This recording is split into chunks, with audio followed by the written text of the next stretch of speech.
এটা শুনতে যেন কোনো এক হরর মুভির দৃশ্যের মতো লাগছে, কিন্তু এটা বাস্তব জীবনের একটি ঘটনা যা সম্প্রতি ফিলিপাইনে ঘটেছে। ২০২১ সালের ১০ই ডিসেম্বর। আসসালামু আলাইকুম এভরিওয়ান, স্বাগতম আপনাদেরকে আমাদের চ্যানেল গল্পের শেষ কোথায়। ১৭ বছরের জনিস তখন নিজের খাটের নিচে লুকিয়ে আছে। তিনজন মুখোশ পরা লোক তাদের বাড়িতে ঢুকে পড়ছে। তারা এক এক করে প্রতিটি ঘরে যাচ্ছে এবং যারাই সামনে পড়ছে তাদের উপর হামলা করছে। জনিস খাটের নিচে লুকিয়ে আছে, যেন সত্যিই কোনো হরর মুভি চলছে। জনিস ঠিকঠাকভাবে খাটের নিচে চলে যেতে পেরেছিল, কিন্তু জানতো না কখন তার ঘরের দরজা খুলবে, কবে তারা ঢুকবে, আদৌ কি তাকে দেখতে পাবে, কিংবা হয়তো তাকে পায়ের গোড়ালি ধরে টেনে বের করে আনবে। সে কোনো শব্দ করেনি, করতেও পারত না, আতঙ্কে জড়িয়ে আছে। এমনকি এমার্জেন্সি সার্ভিসেও ফোন করতে পারছিল না, সে কথা বলতেও চাইছিল না। তাই সে তার পরিবারকে হোয়াটসঅ্যাপ গ্রুপে মেসেজ পাঠাতে শুরু করে। আশা করছিল বাবা মা দেখে ফেলবে এবং তাকে সাহায্য পাঠাবে, তাকে উদ্ধার করবে। তার বাবা মা তখন কাজে ছিল। সে বাড়িতে ছিল শুধু নিজের দুই ভাই বোনের সাথে। সে লিখে, তিনজন মুখোশধারী লোক বাসায় ঢুকে পড়েছে। তারা আমাদের উপর হামলা করছে। প্লিজ প্লিজ সাহায্য করো। আমি তাদের চিৎকার শুনতে পাচ্ছি। তারা আমাদের আঘাত করছে, প্লিজ। সেই মেসেজটা পাঠানো হয়েছিল বিকেল ২টা ৪০ মিনিটে। জনিস তার ভাই বোনের চিৎকার শুনতে পাচ্ছিল, কিন্তু মেসেজের কোনো জবাব আসছিল না। হয়তো বাবা মা তখনও দেখেনি, কাজেই ছিল। সে জানতো না এরপর সে কি করবে, কার কাছে যাবে। তখন ভাবুন তো, বন্ধুরা সাধারণত কত দ্রুত রিপ্লাই দেয়।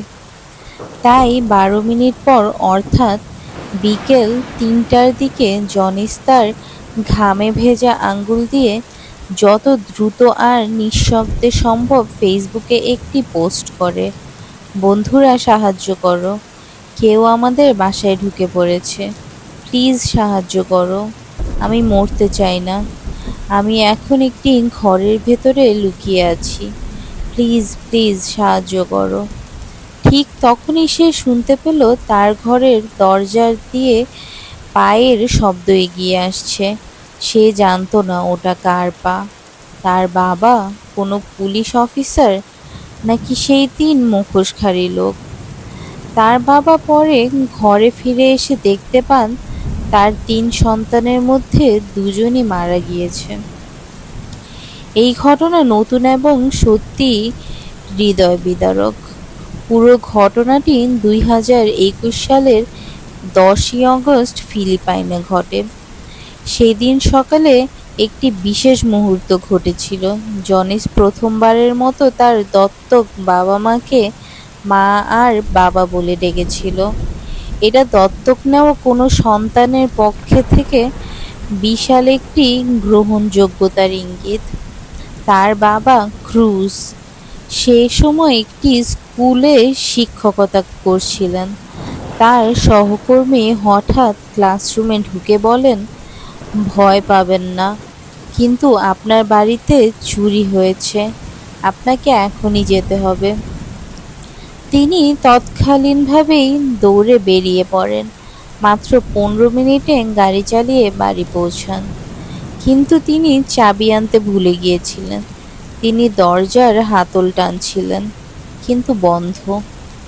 তখন তিনি নিচে তাকিয়ে দেখেন দরজার সামনেই একটি রক্তে ভেজা কম্বল আর একটি ছুরি পড়ে আছে। ছুরিটার হাতল ছিল না। তিনি পেছনের দরজা দিয়ে ঢুকেন, যেটা খোলা যায়। বাড়ির ভেতরে নিঃশব্দে হাঁটতে থাকেন, যাতে হামলাকারীরা যদি এখনো থাকে তাহলে চুপি চুপি গিয়ে তাদের উপর ঝাঁপিয়ে পড়তে পারেন। কিন্তু যখন তিনি লিভিং রুমে পৌঁছান, তার চোখের সামনে তার পুরো পৃথিবীটি যেন ভেঙে পড়ে যায়। ঘরটা ছিল পুরো রক্তে রঞ্জিত। মেঝে দেখা যাচ্ছিল না, ভাঙা জিনিসপত্র, রক্তে ভেজা কম্বল, রান্নাঘরের বাসনপত্র সব কিছু ছড়িয়ে ছিটিয়ে পড়ে আছে। আর সেখানেই পড়েছিল তার 2 সন্তানের নিথর দেহ। একজনের কান পর্যন্ত কেটে ফেলা হয়েছিল, তবে একটি শিশু বেঁচে ছিল, সেই জনিস। সে খাটের নিচে লুকিয়েছিল আর প্রতিটি শব্দ শুনেছিল। এই দিনটি, যা তার জীবনের সেরা দিন হওয়ার কথা ছিল, মা বাবাকে মা বাবা বলে ডাকা, সেটাই তার জীবনের সবচেয়ে দুঃসময় দিনে পরিপূর্ণ হলো। একজন 16 বছরের ছেলের জন্যে নিজের ঘর ছেড়ে দেওয়া এটি খুবই নিঃস্বার্থ কাজ। সে বলেছিল, মা বাবা, তোমরাই তো সবসময় আমাদের শিখিয়েছ বন্ধুরা যখন বিপদে পড়ে তখন তাদের সাহায্য করতে হয়। তাহলে এখন তোমরা রাজি না হলে সেটা কি ঠিক হবে? মাগুয়াদ দম্পতি একটু চিন্তা করতে চাইলেন, কারণ এটি একটি বড় সিদ্ধান্ত। তারা বললেন, আমরা একটু আলাদা করে কথা বলি এই ব্যাপারে। বড়রা বারবার কয়েকটি মূল পয়েন্টে ফিরে যাচ্ছিলেন। গুয়েনের বান্ধবী জনিস তো একটি শিশু, যেমন আমাদের বাচ্চারা। সেও একটি সম্মানজনক জীবন পাওয়ার অধিকার রাখে। তারা আগেও জনিসকে আশেপাশে দেখেছেন, আর দেখেই বোঝা যেত মেয়েটি কত কষ্টে আছে। ফিলিপাইনে যেমনটা বিশ্বের অনেক জায়গাতেই হয়, যখন কোনো কিশোরী মেয়ের পাশে ঠিকমতো কেউ থাকে না, তখন খুব সহজেই সে পথে বসে যেতে পারে। একবার সে রাস্তায় নেমে গেল, তাকে হয়তো জোর করে কিছু কাজ করানো হতে পারে, বা আরো ভয়াবহ কিছু। জনিসের মাথার উপর এসব শঙ্কা সর্বদা ভর করছিল। বাবা মা হিসেবে এটি চিন্তা করাই ভয়াবহ ব্যাপার। একটা মেয়ে এমন বাস্তবতায় বেড়ে উঠেছে যেখানে তার নিজের ভবিষ্যতের উপর তার কোনোই নিয়ন্ত্রণ নেই, কোনো নিরাপত্তা নেই। মাগুয়াত পরিবার ভাবল, আমরা যদি এই বোঝাটা একটু হলেও হালকা করতে পারি জ্যানিসের জন্য। ও তো একটি শিশু, ওর চিন্তা করা উচিত কিভাবে ভালো রেজাল্ট করবে, কিভাবে বন্ধুদের সঙ্গে খেলবে, না যে কোথায় থাকবে, কি খাবে। মাগুয়াত পরিবার খুব ধর্মভীরু। তারা ভাবলেন, আল্লাহ যদি আমাদের একটি সামর্থ্য দিয়েছেন, তাহলে হয়তো তার কারণ আছে। হয়তো আমরা এই বাড়তি সামর্থ্য দিয়ে জনিসকে একটু আশ্রয় দিতে পারি। অনেক পরিবার আছে যাদের মাগুয়াতদের চেয়েও বেশি কিছু আছে, কিন্তু তারা কখনো এমন সিদ্ধান্ত নিত না। মাগুয়াতরা একটু আলাদা ছিলেন, তারা সত্যিই ব্যতিক্রমী মানুষ। তাই তারা পরিবারে জনিসকে নিয়ে নিলেন, আইনি প্রতিক্রিয়ার মাধ্যমেই তাকে দত্তক নিলেন। এখন আমরা পরিবারের সদস্যদের নিয়ে একটু কথা বলি। মিস্টার মাগুয়াদ ক্রুজ একজন প্রাইমারি স্কুল শিক্ষক ছিলেন। তার ক্যারিয়ার ভালোই চলছিল, সবাই তাকে খুব সম্মান করত, প্রমোশনও হচ্ছিল শিগগির। আর তার স্ত্রী নোভেলা ছিলেন একই স্কুলের প্রিন্সিপাল।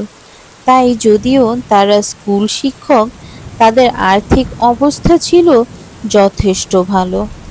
তারা জমিজমাও কিনেছিলেন। আর আশেপাশের অনেক পরিবার যেখানে খাওয়ার আর বিদ্যুতের মধ্যে একটা বেছে নিতে হতো, মাগুয়াতরা কখনো সেই অবস্থায় পড়েননি। তাদের ছোট ছেলে লুই মাগুয়াত, ডাকনাম বয়, বয়স 16। সে খুবই চঞ্চল, প্রাণবন্ত, কিন্তু শান্ত স্বভাবের। কেউ তার সঙ্গে একবার দেখা করলেই যেন মনের সব কথা বলে দেয়। কেন জানি না, হয় সে বুঝবে।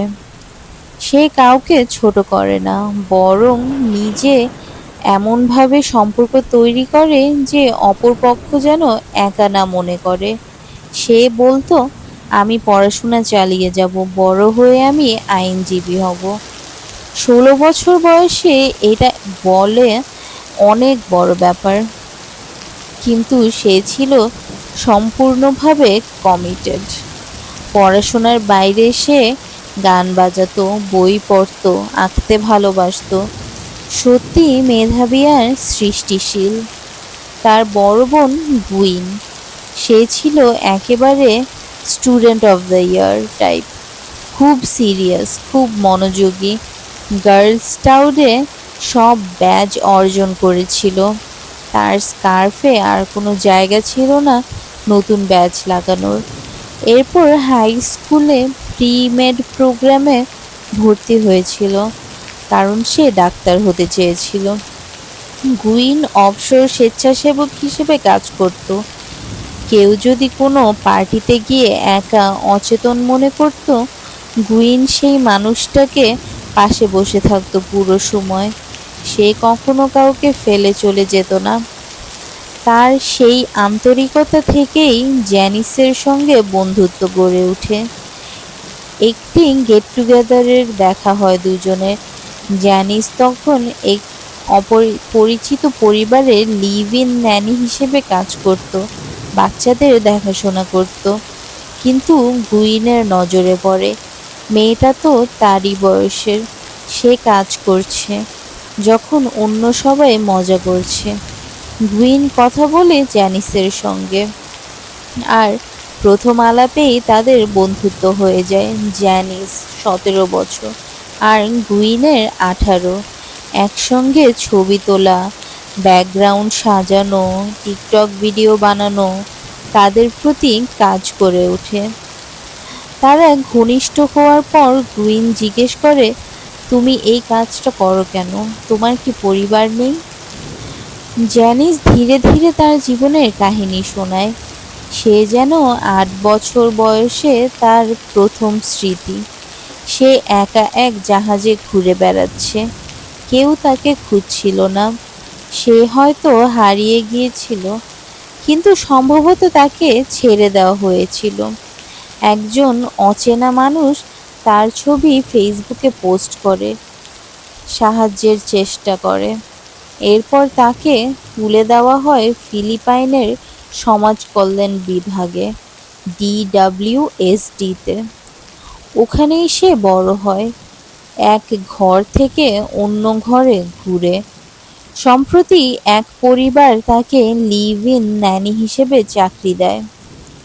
কাজটি তার ভালো লাগে না, কিন্তু সে কৃতজ্ঞ। কিন্তু ছোটদের এত ভালোবাসা পেতে দেখে তার মন খারাপ হয়ে যায়।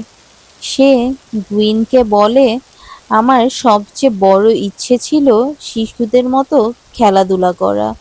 পরে গেলে কেউ আমাকে তুলে কোলে নিয়ে তুলবে আর বলবে, আরে কিছু হয়নি, আমি তো আছি। আমি চাইতাম শুধু লেখাপড়া নিয়ে চিন্তা করতে, চাকরি হারানোর ভয় না রাখতে, কোথায় থাকবো সেটা না ভাবতে। গুইন খুব আবেগপ্রবণ হয়ে যায়।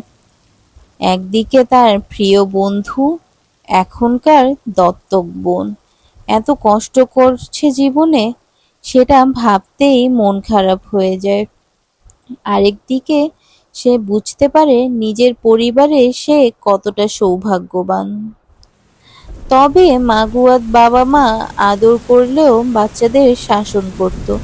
সবাইকে বাড়ির কাজ করতে হতো, ভালো রেজাল্ট আনতে হতো, চার্চে যেতে হতো। ডিসিপ্লিনড পরিবার ছিল সেটা। সে দৌড়ে গেল তার ছোট কাচের জার থেকে টাকা নিতে, কিন্তু সেটি পুরো খালি, কিছুই নেই। সে অবাক হয়ে গেল। স্ত্রীর কাছে গিয়ে বলল, তুমি কি টাকাগুলো দেখেছো? স্ত্রী বলল, না, আমি কেন এগুলো ছুঁইব? এরপর সে তার ছেলে মেয়েদের জিজ্ঞেস করলো, তারাও বলল, না, আমরা তো কিছুই দেখিনি। সে জিজ্ঞেস করলো, তাহলে কোথায় গেল টাকাগুলো? সবাই কাঁধ ঝাঁকিয়ে বলল, জানি না। এরপর সবাই মিলে টাকা খুঁজতে শুরু করলো। ক্রুজ ভাবলো চোর ঢুকে টাকা নিয়ে গেছে কিনা, কিন্তু এটা তো সম্ভব না, কারণ আর কিছুই চুরি হয়নি, আর বাসায় সাধারণত কেউ না কেউ থাকে। তাছাড়া তাদের বড় বড় কুকুর আছেন যারা অপরিচিত কাউকে দেখলেই চিৎকার করে। সবকিছুই খুব অদ্ভুত মনে হচ্ছিল। এটা যেন একটি মিসিং মানি কেস। তারা ঘন্টার পর ঘন্টা খুঁজতে লাগলো। যদিও তারা পরিবার হিসেবে মোটামুটি আর্থিকভাবে সচ্ছল, কিন্তু অতিরিক্ত টাকা তো আর পড়ে থাকে না। ওই $200 ক্রুজ তার বাবা মায়ের জন্য রেখেছিল, খুব দরকার ছিল।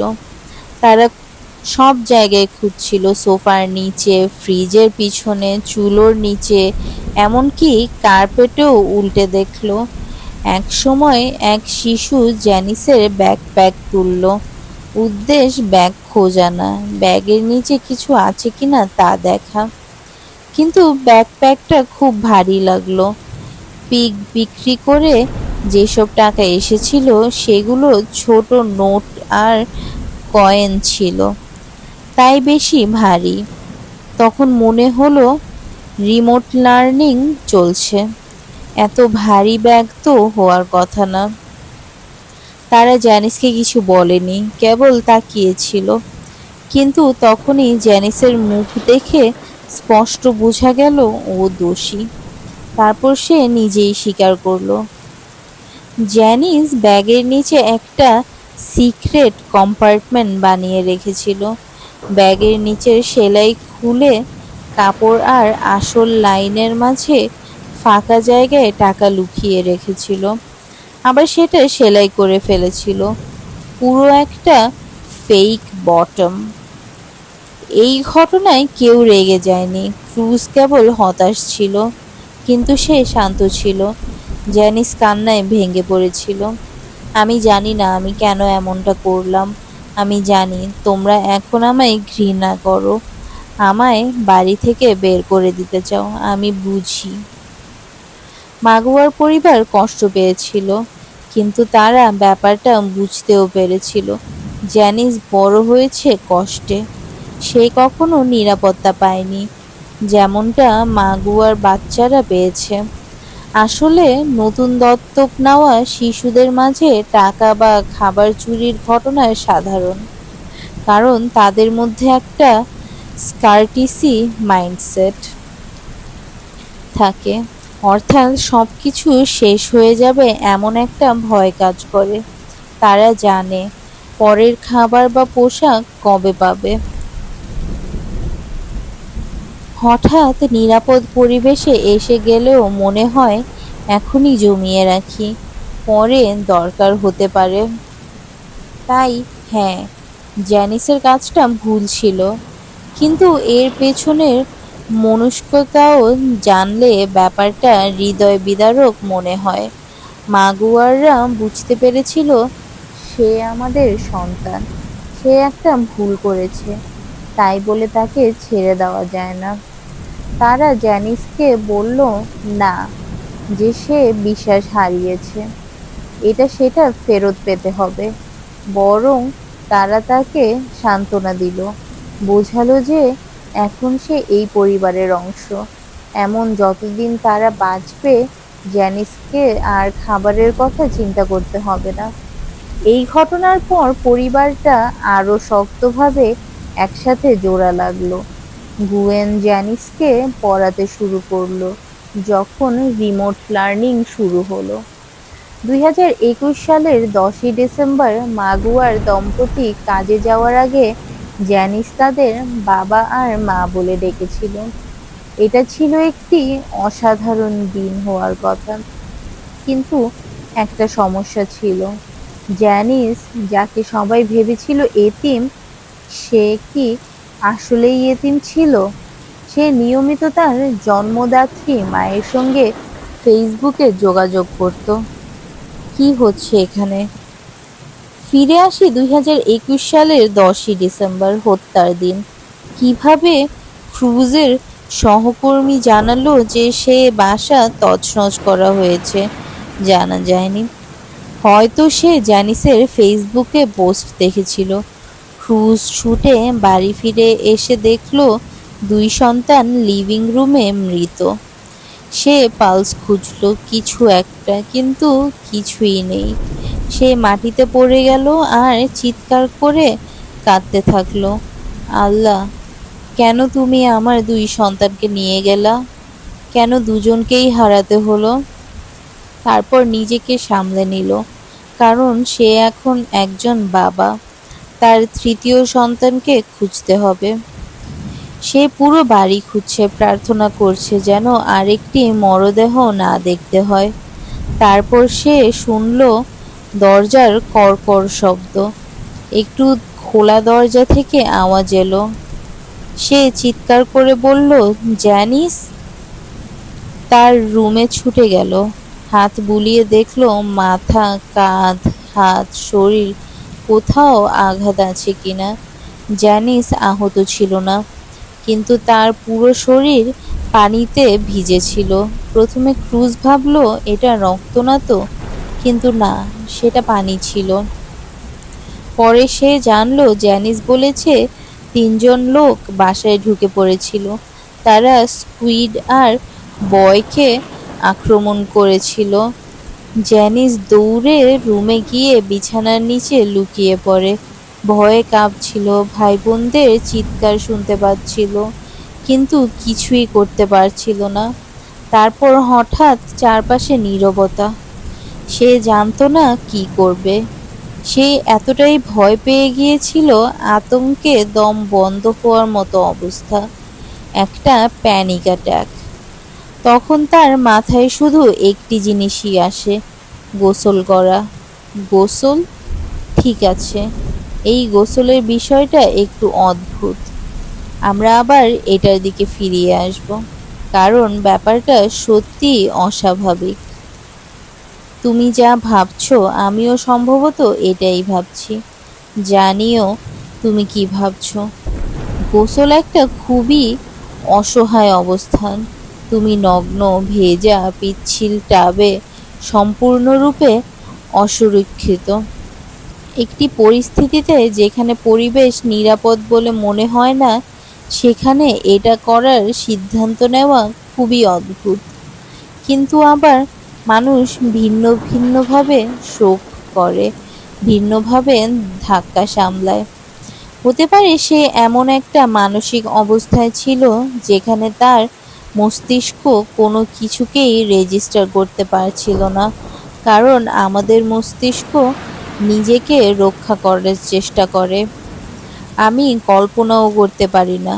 গোসল বা শাওয়ারেও তো চোখ বন্ধ করতে হয়, পানি পড়ছে, কিছু ভালোভাবে শোনা যায় না, তারপর তোয়ালে নিতে হয়।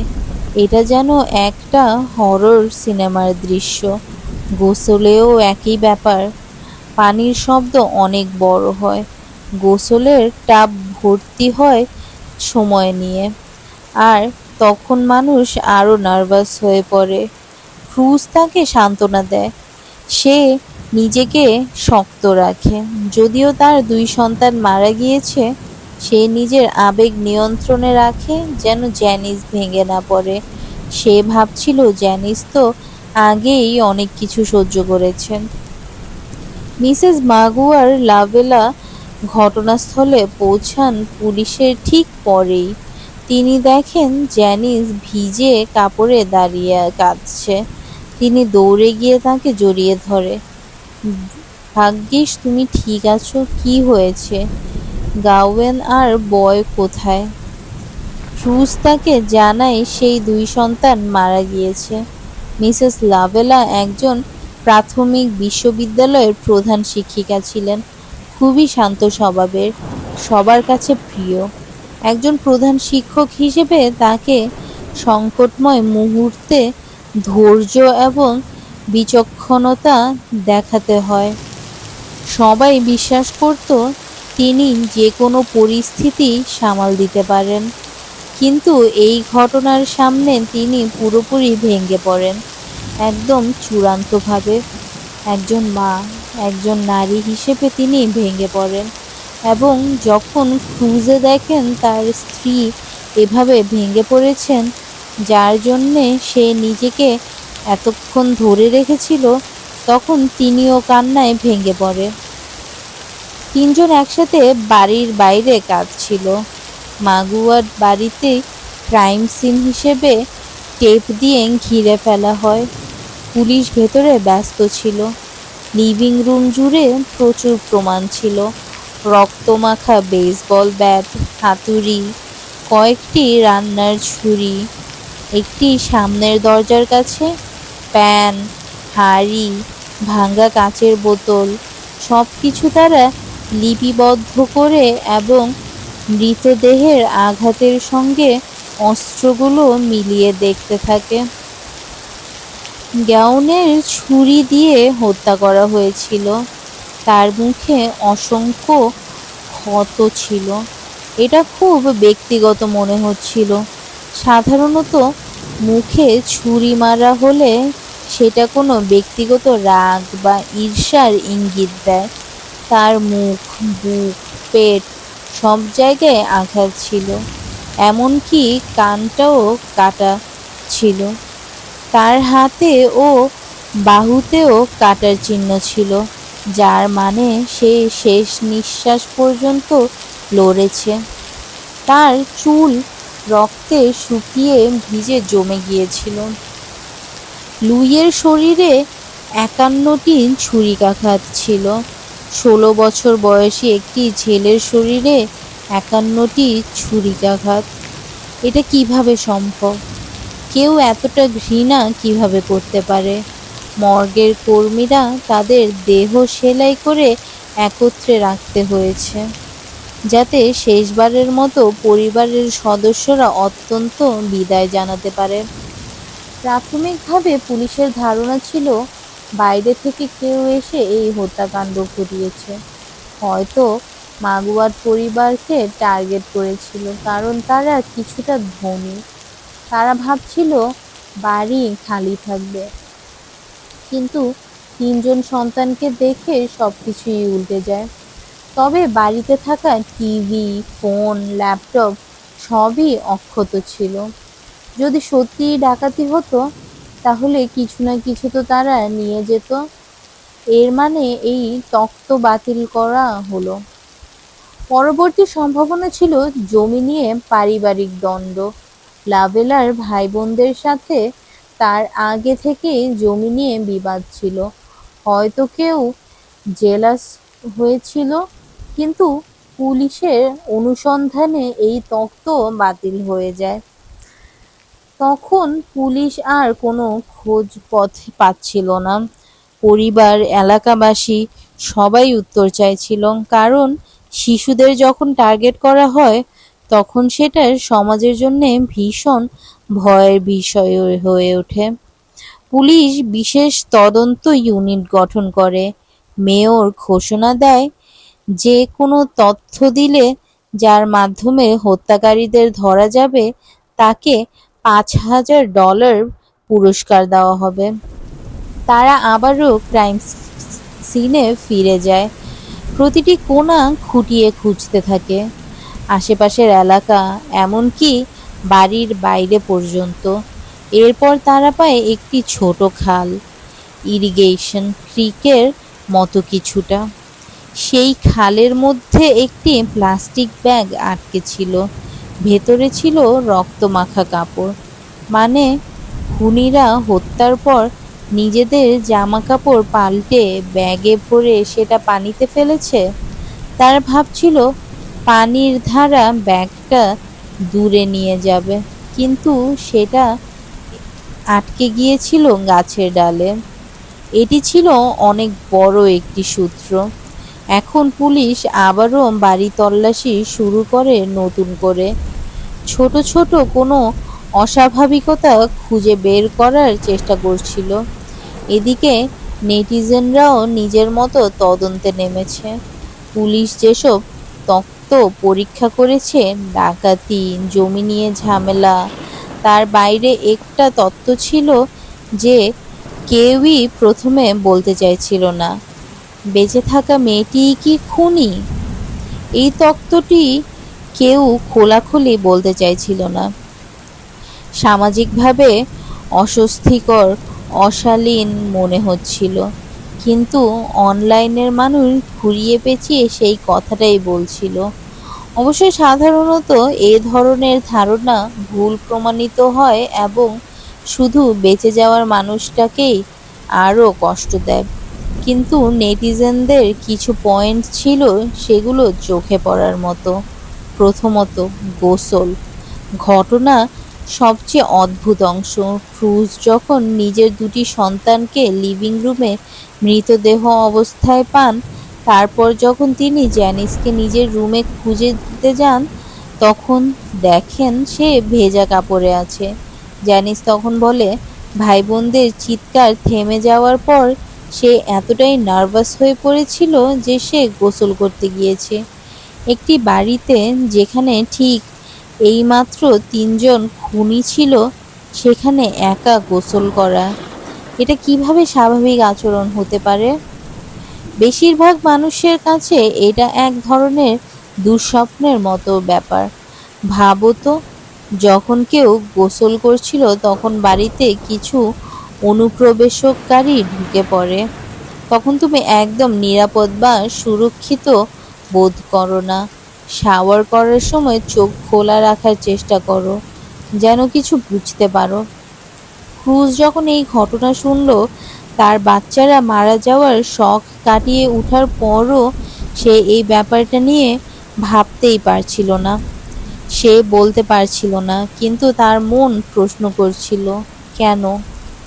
স্বাভাবিক প্রতিক্রিয়া হয়তো বাঁচার জন্যে দৌড়ানো, অথবা ভাই বোনদের দেহের কাছে গিয়ে কিছু করা, বা বিছানার নিচে লুকানো যতক্ষণ না কেউ খুঁজে পায়। কিছু নেটিজেন প্রথমে অনুমান করছিল যে সে হয়তো রক্ত ধোয়ার জন্যে গোসল করতে গিয়েছিল তার ভাই বোনদের ক্ষত থেকে। লুইস ছিল, যাকে ৫১ বার ছুরিকাঘাত করা হয়েছিল, শুধু তার শরীরে। গুইনের ক্ষতগুলো বাদই দিল। আরেকটি বিতর্কে বিষয় ছিল যে যখন ক্রুজ তার সন্তানদের ডাকছিল, তখন জ্যানিস কেন নিচে আসেনি? বাড়িটা বড় নয় এবং সে তার ঘর থেকে ক্রুজের ডাক শুনতে পারত। সে কোনো সাড়া দেয়নি, কাউকে সতর্ক করেনি, শুধু লুকিয়েছিল। শেষ পর্যন্ত সে তখন বের হয় যখন ক্রুজ তার সন্তানদের মৃতদেহ দেখতে পায়। তবে আরও বড় প্রশ্ন উঠেছিল, জ্যানিস যে ঘরে লুকিয়েছিল সেই ঘরটা একেবারেই এলোমেলো ছিল। সে বলেছিল হামলাকারীরা ঘরে ঢুকেছিল, কিন্তু তাকে দেখতে পায়নি, তাই পুরো ঘরটা উলটপালট করে দিয়েছে। এটা অনেকটাই অদ্ভুত লাগছিল, কারণ বাড়িটা ছোট। হামলাকারীরা যদি ঢুকেই থাকে, অন্তত একজন তার দিকে নজর দিত বা বিছানার নিচে লুকিয়ে আছে কিনা দেখত। সে বলেছিল দরজাটা ঘরের ভেতর থেকে বন্ধ করে বিছানার নিচে লুকিয়েছিল। তাহলে ঘটনা কি করে এত এলোমেলো হলো? তার ঘরে রক্তের ফোঁটা ছিল। সে বলেছিল হামলাকারীরা ঢুকেছিল, তাই রক্ত পড়েছিল। কিন্তু এটা পুরো ঘটনা বুঝতে পারা কঠিন। আরেকটি বিষয় হলো, জ্যানিস তার পরিবারের গ্রুপ চ্যাটে 2:48 PM সময়ে একটি মেসেজ পাঠিয়েছিল। পুলিশের অটোপসি জানা গিয়েছে যে সবার মৃত্যুর সময় 2টার কাছাকাছি ছিল। তাহলে এই 50 মিনিটের মধ্যে কি ঘটেছিল?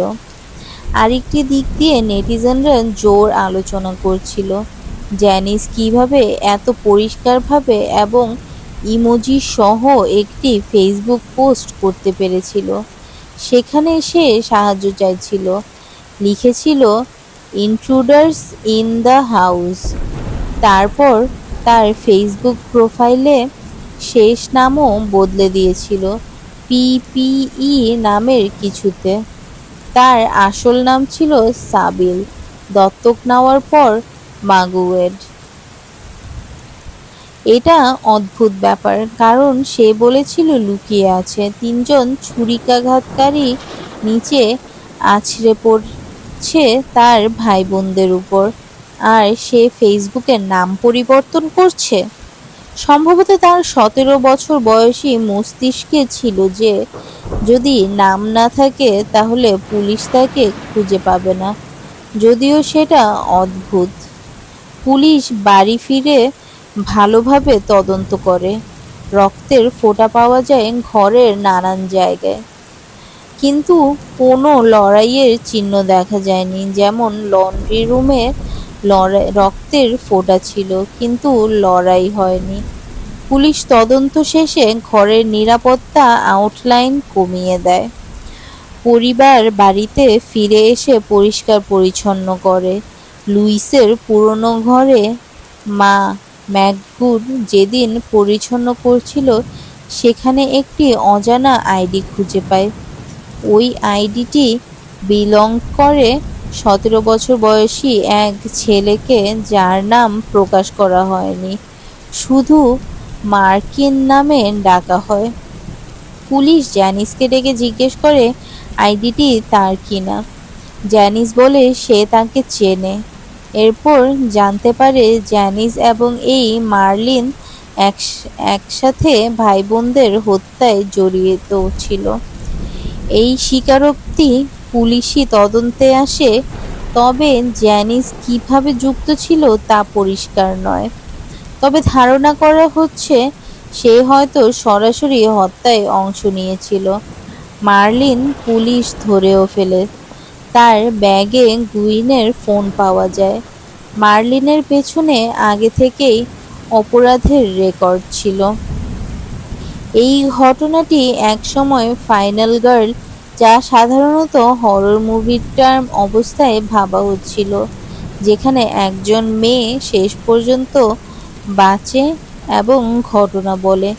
কিন্তু এই ঘটনা অরফান মুভির মতো হয়ে দাঁড়ায়। অরফান অরফান হলো সেই মুভি যেখানে দত্তক নেওয়া একটি ছাত্রী পরিবারের সদস্যদের মারার পায়তারা করে। অনেকেই জ্যানিসকে নিয়ে বলছিল যে সে পরিবারের প্রতি হিংস্র ছিল, মিথ্যে মিষ্টি ভঙ্গিতে তাদের বিশ্বাস অর্জন করেছিল।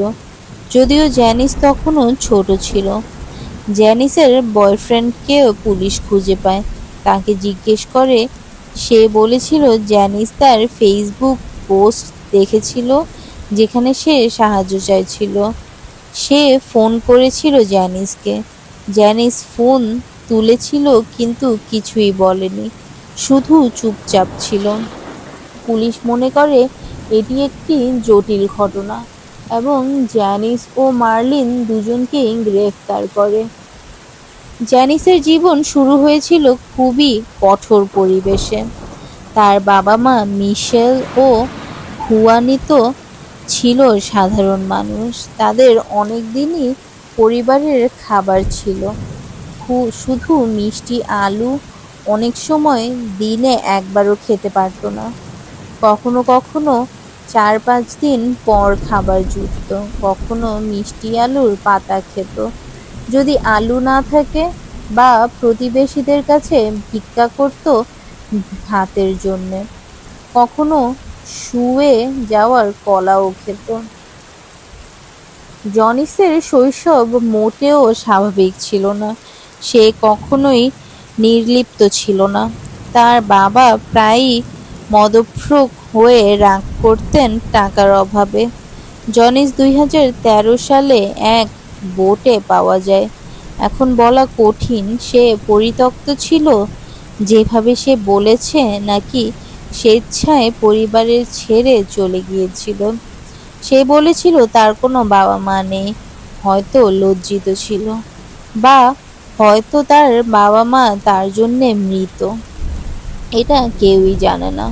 তার শৈশবের কথা ভাবলে আমরা কিছুটা তার প্রতি সহানুভূতিশীল হতে পারি। হয়তো সে সত্যি পরিত্যক্ত বোধ করছিল। জনিসের মাগুয়ার পরিবার আসার পর পুরনো আঘাতগুলো আবার জাগ্রত হয়। সে দেখছিল কিভাবে মাগুয়ার পরিবার গ্রেন ও লুইসকে ভালোবাসে, তাদের রক্ষা করে, তাদের মানুষ হিসেবে গড়ে তোলে। গ্লেন ছিল সুন্দর, বুদ্ধিমান, দয়ালু এবং নেটিজেনরা মনে করে গ্লেন ছিল জনিসের চাওয়ার মতো মানুষ। তাই যত বেশি জনিস মাগুয়ার পরিবারের সুবিধাগুলো পেতে শুরু করলো, তত কম সে সন্তুষ্ট ছিল।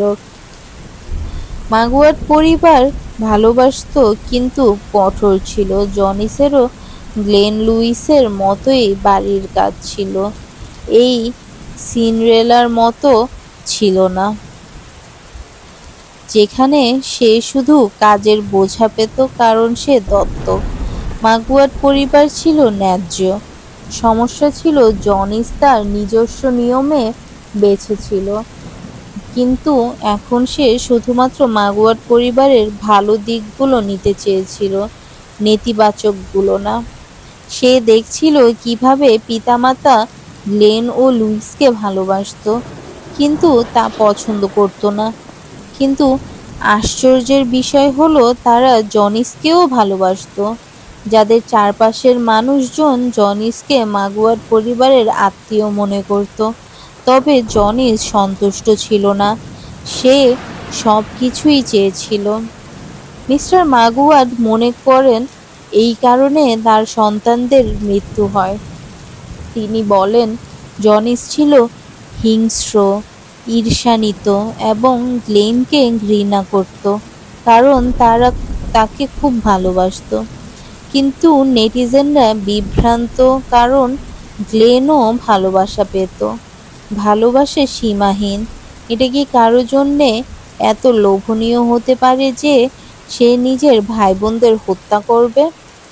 জনিস হত্যার ঘটনার সকালে মগুয়ার ফ্যামিলিকে বাবা মা হিসেবে ডাকে, যা তার হিংসার ইঙ্গিত দেয়। জনিস হয়তো ভাবতো সে গ্লেন ও লুইসকে সঙ্গে কখনো প্রতিযোগিতা করতে পারবে না, কারণ তারা জন্মগত সন্তান। তাই সে ভাবল জন্মগত সন্তানদের দূর করে সে একমাত্র সন্তান হতে পারবে। জনিস হত্যায় জড়িত থাকার কথা স্বীকার করে, কারণ তা নিয়ে এখনো বিতর্ক চলে। তবে এটা ছিল একটি মানসিক দৃষ্টিকোণ থেকে কিছুটা বোধগম্য। যদিও হত্যা কখনো যৌক্তিক হয় না। সবাই বলেছিল সে অনুভব করত গভীর ঈর্ষা, কখনো ভালোবাসা পায়নি। সব ভালোবাসা নিজের জন্য চাইতো। পুলিশ তার ফোন থেকে টেক্সট মেসেজ পায়, যেগুলো তাগালগো ভাষায় লেখা, কিন্তু ইংলিশে অনুবাদ করা হয়েছে। সে লিখেছে সে 7 জনকে হত্যা করতে চায়, কিন্তু কারা তা এখন বলবে না, কারণ রিপোর্ট হতে পারে। সে বলেছিল এইটাই তার শেষ কাজ, তারপর সে স্বাধীন হবে। মার্লিন তার প্রতি টেক্সট করে বলে, এখন করো না, আগে ভাবো। তারপর তারা হাসে। জনিস বলে, এখনই পারি। জনিস ভাবছিল কেউ তাকে স্বীকার করবে কি, যদি সে কাউকে হত্যা করে। সে বিশ্বাস করত খ্রিস্টের ক্ষমা সবসময় থাকে। সে মারিনা হতে চেয়েছিল, কিন্তু কেউ তাকে বুঝতো না। সে নিজেকে খুব কষ্টে ভরা মনে করত এবং কাউকে পেতে চেয়েছিল যারা তাকে ভালোবাসবে, শুধুমাত্র তাকে। অবশেষে ডিসেম্বরের 16 তারিখ, হত্যার 6 দিন পর, জনিস এবং মার্লিন গ্রেফতার হয়। তারা কারাগারে না রেখে নাবালক সেন্টারে রাখা হয়। জনিসের মা মিশেল মাগুয়ার পরিবারকে খুঁজে পায়। গ্লেন এবং লুইসের সমাধিনতা গিয়ে কেঁদে ক্ষমা চায়। জনিসের মা তাকে দেখতে চাইলো কিন্তু অনুমতি পায়নি। জনিস ও মার্লিন প্রকৃতভাবে বিচার করা হয় লুইস ও গ্লেনের হত্যার জন্য। প্রথম দণ্ড ছিল 10 বছর, যা মাগুয়াট পরিবার ও জনসাধারণের কাছে খুবই কম বলে মনে হয়। ফিলিপাইনে অপরাধের দায়িত্বশীল বয়স 15, তাই 15 বছরের নিচে কোনো রকম আইনি শাস্তি হয় না, কেবল পুনর্বাসন। জনিস ছিল 17 বছর, তাই তাদের শাস্তি কম দেওয়া হয়েছে। মাগুয়াট পরিবার এবং জনসাধারণ এই শাস্তিতে অসন্তুষ্ট ছিল। তারা বিচার ব্যবস্থার উপর চাপ দিতে বিভিন্ন মাধ্যমে কথা বলেছিল।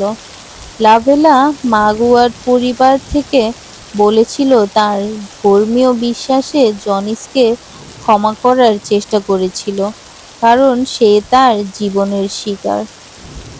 তবে জনিস যখন তাকে দেখা করে, সে কোনো দুঃখ, অপরাধবোধ বা রাগ প্রকাশ করল না, শুধু ঠান্ডা উদাসীন। শেষ পর্যন্ত জনিস ও মার্লিনের দ্বিতীয় দণ্ড হল 22 বছর, মোট 32 বছর কারাদণ্ড। পেরোলোর সুযোগ নেই। মাগুয়াট পরিবার সন্তুষ্ট নয়, কারণ খুনিরা 50 বছর বয়সে মুক্তি পাবে, আর তাদের সন্তানরা জীবনের অনেক সময় হারিয়েছে। বর্তমানে মাগুয়াট পরিবার থেরাপি নিচ্ছে এবং গ্লেন ও লুইসের স্মৃতিতে একটি রেস্টুরেন্ট খুলেছে, কাসা এম। সেখানে তারা বিভিন্ন ভাতের খাবার ও ডেজার্ট পরিবেশন করে।